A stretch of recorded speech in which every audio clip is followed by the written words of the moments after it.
नमस्कार मित्रों, द स्वदेश में आपका स्वागत है।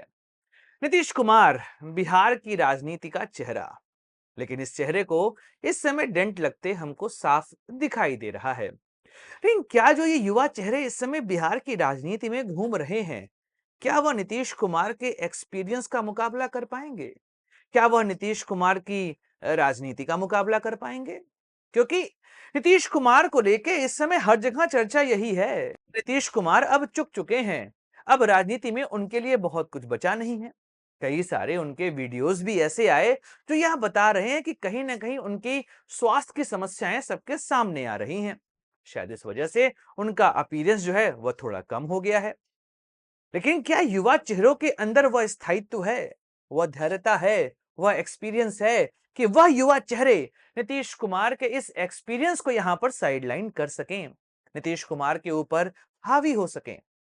इस विषय पर बात तो करना बनता है, तो आज हम बात करने वाले हैं इसी विषय पर। क्योंकि बिहार की राजनीति में 1994 में जब उन्होंने अपने लिए एक नई राजनीतिक धारा शुरू करी, जब वह जनता दल से अलग हटे, मतलब लालू और नीतीश की जोड़ी टूटी उस समय से, उसके बाद से आप नोटिस करेंगे नीतीश कुमार लगातार एक नई धारा बनाते यहां दिखाई दिए। उन्होंने बिहार के अंदर एक नया वोट बैंक क्रिएट कर दिया और उस वोट बैंक ने हमेशा नीतीश कुमार को विजय दिलवाई। 2025 में वह मुख्यमंत्री बनते हैं। मतलब पहली बार मुख्यमंत्री तो वह 2020 से बन चुके थे, पर पूरे 5 साल के लिए उनको मुख्यमंत्री पद पहली बार यहां पर मिला 2005 में, वह भी भाजपा के समर्थन के साथ। उसके बाद से लेके आज तक अगर जीतनराम मांझी का थोड़ा सा कार्यकाल छोड़ दिया जाए तो वही मुख्यमंत्री रहे हैं बिहार के। इस दौरान उन्होंने कई सारे वोट बैंक क्रिएट किए। इस वोट बैंक में दो प्रमुख हैं, एक महिला वोट बैंक और एक ईबीसी समाज का वोट बैंक। इन दोनों समाज के वोट बैंक के लिए उन्होंने बहुत कार्य किए। मतलब महिलाओं के लिए तो उन्होंने बहुत सारे काम किए हैं कि आज भी महिलाएं आंख मूंद कर नीतीश कुमार को वोट करती हैं। उनको लगता है कि जो निर्णय नीतीश कुमार ने लिए हैं वह उनके हित में ही लिए हैं। मतलब बिहार में आप देखेंगे कि महिलाओं की पुलिस में नौकरी जितनी लगी है ना, उतनी पूरे देश में आपको पुलिस में महिलाएं दिखाई नहीं देंगी जितना आपको बिहार पुलिस में महिलाएं दिखाई देंगी। अगर हम बात करें थर्ड ईयर गवर्नमेंट की, तो यहां पर भी बिहार में नीतीश कुमार ने महिलाओं को 50% का आरक्षण दिया है।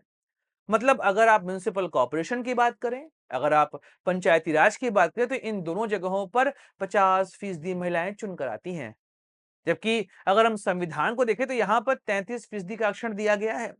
कुछ ही ऐसे राज्य हैं जहां पर 50%, उसमें बिहार एक है। उसके अलावा बिहार में लगातार महिलाओं के लिए नीतीश कुमार काम करते रहे, चाहे हम बाल विवाह के खिलाफ इनका कैंपेन देखे हों, दहेज के खिलाफ इनका कैंपेन देखे हों, या नौकरियों को लेकर जिस तरीके से इन्होंने महिलाओं को आगे बढ़ाया, यह साफ दिखाई देता है। शराबबंदी जिसके लिए नीतीश कुमार को बहुत उलाहना मिलती है, कई लोग यह तक आरोप लगाते हैं कि भाई नीतीश कुमार ने केवल कहने की शराबबंदी की है। लेकिन सबको पता है कि बिहार में शराबबंदी का प्रभाव सबसे अधिक महिलाओं की स्थिति पर पड़ा है। महिलाओं की स्थिति सबसे ज्यादा सुधरी है बिहार में, वो केवल और केवल शराबबंदी की वजह से है।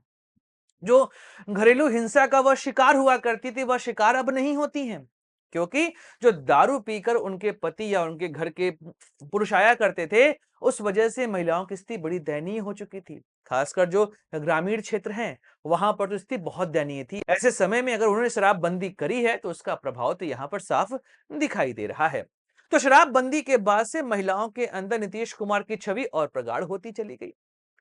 अगर हम ईबीसी समाज को देखें तो यह समाज मुक्त कंठ से नीतीश कुमार की प्रशंसा करता है, क्योंकि जिस समय लालू प्रसाद यादव ने बिहार में अपनी राजनीति की शुरुआत करी, उसके बाद से वहां पर वो इसी समाज की राजनीति करते हमको दिखाई दिए। लेकिन जैसे जैसे लालू प्रसाद यादव वहां पर मजबूत होते चले गए, यादव वोट बैंक को लेकर उनका प्यार सबको दिखाई देने लगा। ऐसे में ईबीसी समाज कहीं पीछे छूट सा गया था और उन ईबीसी समाज को आवाज दी नीतीश कुमार ने, और 2005 से लेकर आज तक नीतीश कुमार ने ईबीसी समाज के लिए बहुत सारा काम किया। इस वजह से वह समाज आज भी इनके साथ जुड़ा हुआ है।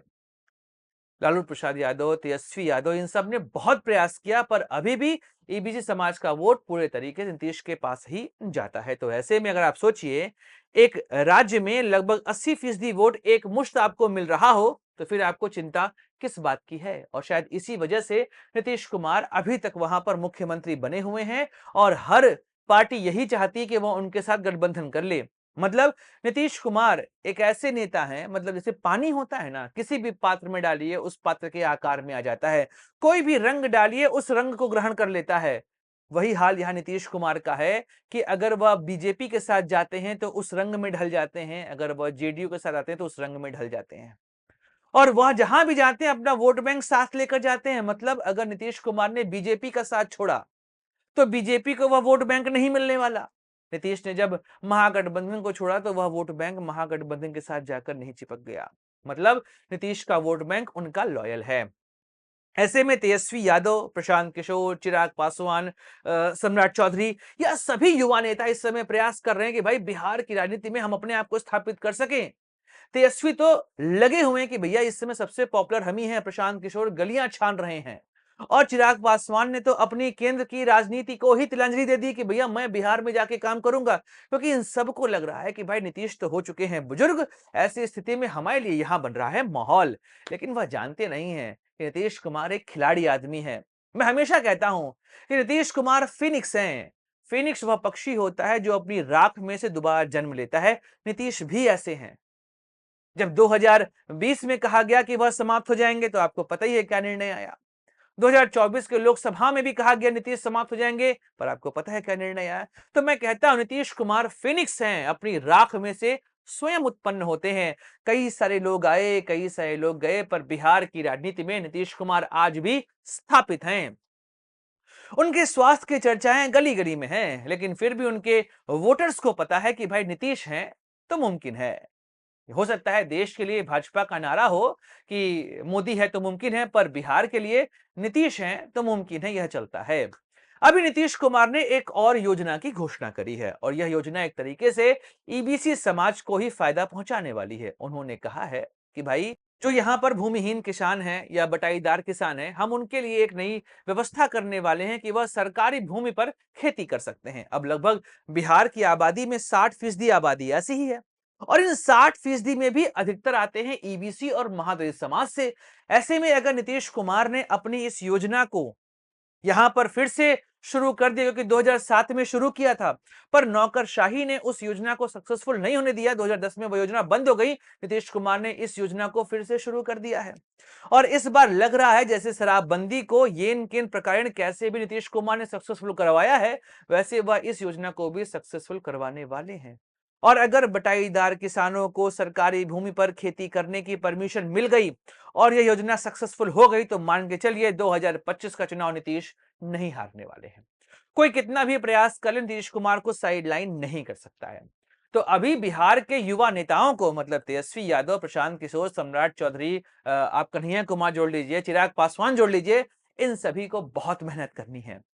नीतीश की उस लिगेसी को पार करने के लिए आपको अथक परिश्रम करना पड़ेगा। उसके बाद जाकर आप नीतीश के चेहरे को वहां पर पीछे कर पाएंगे। न्यूज चैनल्स के सर्वे कुछ भी कहते हो, पर बिहार का सबसे प्रसिद्ध चेहरा नीतीश कुमार थे, नीतीश कुमार हैं और नीतीश कुमार रहेंगे। दोस्तों वीडियो समाप्त करते हैं, मिलेंगे अगले वीडियो में, चर्चा करेंगे किसी और मुद्दे की। अपने दोस्त सुधांशु को दीजिए इजाजत। Like share subscribe the channel. जय हिंद, वंदे मातरम, भारत माता की जय। दोस्तों, दस स्वदेश एक मंच है जहां पर हम निष्पक्ष पॉलिटिकल एनालिसिस करते हैं। अगर आपको हमारा पॉलिटिकल एनालिसिस पसंद आता है तो आप यूपीआई के माध्यम से हमारी मदद भी कर सकते हैं। बाकी हमारे चैनल को सब्सक्राइब करिए, वीडियो को लाइक करिए और वीडियो को शेयर जरूर करिए।